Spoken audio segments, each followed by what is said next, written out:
Lepo pozdravljene dijakinje in dijaki GFML. V drugem tednu pouka na daljavo ste sedaj že izkusili marsikatero prednost in pa pomanjkljivost tega načina dela. Morda si želite, da bi se čim prej vrnili v šolske klopi, kakor si želimo tudi mnogi profesorji za vas in za vse nas. V sklopu Zdrave šole smo za vas pripravili nekaj kratkih priporočil oziroma nasvetov za preživljanje teh dnevov od doma, da bi bil vaš čas čim bolj smiseln in pa hkrati učno učinkovit. Danes v tem prispevku bi vas želela nagovoriti na temo organizacije in pa načrtovanja vašega dela in učenja od doma. Pa začnimo. Z vami bom delila en PowerPoint, potem pa bom vas nagovorila ob slikicah in pa ob podobah. Kot prvo bi vam predlagala, da se izberete, vkolikor si še niste, in pa uredite tak delovni prostor, ki bo za vas čim bolj ustrezen in bo vam nudil eno udobno, urejeno in pa svetlo odmaknjeno bivališče, kjer boste lahko delali za šolo čim bolj učinkovito in pa hkrati zbrano. Da bi vas prostor nagovarjal kot takšen, odmaknite vse nepotrebne pripomočke in vse stvari, ki vas nekako begajo, bodisi so to socialna omrežja, ugasnite jih, bodisi je to vaš mobitel, ki ga ne potrebujete med učenjem in podobno. Za tisti čas, ko se učite, ostanite zbrani. Dobro je tudi, da si na svoji delovni površini ustvarite urnik, da se dobro organizirate in pa pregledno ustvarite vse vaše stvari, ki jih imate na mizi. Pomembno je tudi, da imate stvari, ki jih rabite za šolo, vedno pri roki in pa hkrati, da ob tem imate nekje tudi uro, ki vas opomni na začetke in konce šolskih ur kot takšnih.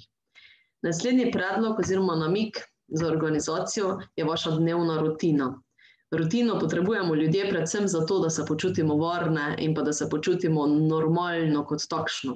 In v tem porušenem sistemu varnosti in pa normalnosti, ki ga živimo sedaj, je pomembno, da si ustvarite eno ravnotežje v vaših dejavnostih, teh, ki jih morate storiti vsak dan in pa teh, kateri vam ponujajo in pa nudijo predvsem eno varnost in pa veselje.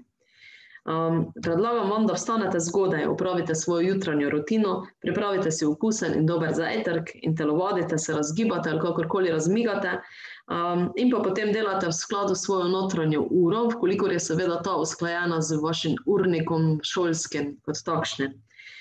Zvečer pa predlagam, da ne delate prepozno oziroma predolgo v noč. Naslednja pomembna stvar je, da preglejte vaš šolski urnik na ta dan, planirate učenje in pa učenje tega dne na način, kot bo vam najbolj ustrezal. Vendar planirajte čas tudi za ostale dejavnosti dneva in to v nekem zdravem ravnotežju. Koliko si boste šolsko delo razplesti čez cel dan, se vam lahko seveda prikrade občutek, da delate in da pa ni učinka, da pa ste zaplanirali celoten dan za učenje za šolo. Čas, ki ga sedaj prihranite za šolanje od doma, in to je čas odhoda in prihoda domov, to je čas obšolskih dejavnosti in praznovanj in vsega tega, kar ste počeli ob običajnem vašem vsakdnevu, lahko porabite sedaj za priučevanje morda kakih novih spretnosti. Bodisi je to učenje kakega novega tujega jezika, ali pa kuhanja, ali pa pospravljanja, ali pa morda si izdelate ptičjo hišico, ali se naučite kakšne nove spretnosti, ki vam bo koristila. Vsekakor pa naj bo vaš vsak dan uravnoteženo načrtovan. Spanec naj traja definitivno vsaj enih 7 oziroma 8 ur. Učenje, prosti čas, prehrana, gibanje, ustvarjanje, počitek, druženje, vse to lahko načrtujete tudi po minutah oziroma urah, da boste lahko vse te stvari spravili v en dan. Bodite ustvarjalni, uporabite možnosti, ki so vam sedaj na voljo, in pa prikličite prijatelje, se z njimi pogovorite na Messengerju ali kakorkoli drugače, pojdite na sprehod v gost in podobno. V svojem dnevnem načrtu navedete naloge tega dne, ob tem pa predvidite čas za posamezno nalogo ter postavite prioritete nalog. Torej, če naslednji teden pišete biologijo, vsekakor je to ena izmed ključnih prioritet tega tedna. Pazite, da ne boste planirali v 24 urah preveč obveznosti in preveč nalog, da se ne boste zaplanirali kot takšne. Naslednji predlog je, da si ustvarite dober urnik celotedenskih dejavnosti in pa pregled čez vse stvari, ki vas bodo ta teden doletele. Bodisi je to v papirnati verziji ali pa boste uporabili katero izmed aplikacij, ki so vam na voljo preko interneta. Ključna stvar oziroma ključni nasvet moj pa je, da ostanete povezani z drugimi ljudmi. ne samo, da se distancirate, ampak da se povezujete in to na take načine, kot vam sedaj trenutne možnosti omogočajo.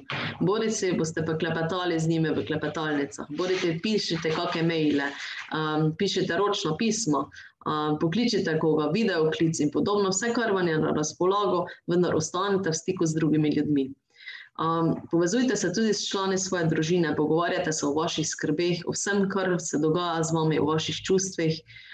Vkolikor pa morda nimate sogovornika vaših bližnjih, pa sem vam na voljo tudi jaz znotraj pisarne, lahko me vedno pokličete na telefonsko številko 02 58 58 706 ali pa morda pokličete tudi na Tom telefon, kjer vam bodo nudili strokovno pomoč in pa oporo na telefonski številki 116 111. Naslednji nasvet je, da ne pozabite na odmore. Vsakih toliko časa vstanite, se pretegnite, potelovadite, naredite nekaj vaj, poglejte stran od zaslona in prezračite sobo. Vaši odmori med učenjem naj bodo tako kot v šoli, naj trajajo 5 do 10 minut, vzamete pa tudi odmor seveda za vašo malico in kosilo, da boste lahko dostojno in normalno pojedli svoj obrok. Naslednja stvar je, ostanite povezani tudi preko učne pomoči. Kolikor je kakšna stvar, ki je ne razumete oziroma je kaj težkega kot takšnega, stopite v stik z vašimi učitelji, prosite za dodatno razlago, za dodatno učno pomoč ali pa poiščite pomoč tutorjev, ki so vam na razpolago. Njihove naslove imate na e-mailu oziroma kontaktirajte mene, pa vas bom povezala z njimi, ali pa vkolikor bi vi želeli sami ponuditi učno pomoč ostalim dijakom, je tudi ta opcija ena izmed zelo koristnih in uporabnih pri utrjevanju vaše učne snovi. Zadnji moj nasvet danes pa je, da ostanite optimistični. Če ravno mediji ne narekujejo stvari v tej smeri oziroma nas zasipavajo s kakimi skrbmi in pa negativnimi novicami, je ključno, da ohranite eno kritično distanco do tega, kar slišite od zunaj. To, kar doživljate trenutno, je namreč ena izmed mnogih faz v vašem življenju. Zavedajte se tega, da je tudi to prehodno in da imate še vedno vi kontrolo in pa vpliv na vaše življenje in na vaše odločitve. Vi se vedno lahko odločate, koga in kaj boste poslušali in koliko časa boste namenjali katerim informacijam. Poskušajte v vašem vsakdanjiku najti pozitivne, smešne, zabavne in pa lahkotne stvari in polepšate dan s tem sebi in pa svojim bližnjim oziroma drugim ob sebi.